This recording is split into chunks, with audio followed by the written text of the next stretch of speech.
ko nakilala ang mundong nilakihan. Para bang nasira at tila'y napalitan. Ang babae at lalaki anumang kasarian. Pag-usapan ay pag-ibig, pera na ang basihan. Away na ang hanap at bisyo ng kabataan. Inyasa sa tadhana ang guhit ng kapalaran. Maayos makisama sa harap ng kaibigan, ngunit parang ibang tao kung bastusin ang magulang. Kahit ba minsan hindi pumasok sa iyong isip, magulang mo hirap ay kanila pang ipipilit. Subukan mong isiksik sa iyong utak na makitig na maghapon nagtrabaho kahit babad pa sa init. Hudyat nagbabago at tinuring kang pangarap. Misto lang naging gabay hanggang ikay magkautak. Handang maging bakpak upang maabot mo ang ulap. Ang pag-ibig ng magulang ay hindi mo masusukat.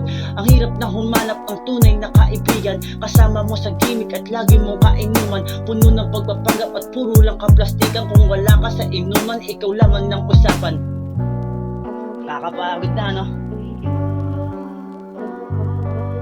Ilang taon lang lumipas, ang dami niyang pinagbago. Parang kailan lang kasama mo kung maglaro. Sumapit na ang dilim ay galingan mong magtago. Kasabot mong kaibigan kapalitan ng damit. Pag-uusap kaalitan, tawang walang kapalit. Sa kalsada naglakad habang ako'y nakayapak. Diretso lang ang lakad kat masunog ang balat. Biro ng tadhana ay hindi ko ininda. Hindi ako umasa, hinarap ko ng mag-isa. Ayaw magsipag at sa trabaho maglagi. Nakaabang na lang sa aking mga pagkakamali. Di mo nga mabuhay ang sarili mag-isa. Nakuha mo bang pakialaman buhay ng iba? Peram ng iyong tenga at sa akin makinig tungkol sa iyo at kung wala ka pang bilib.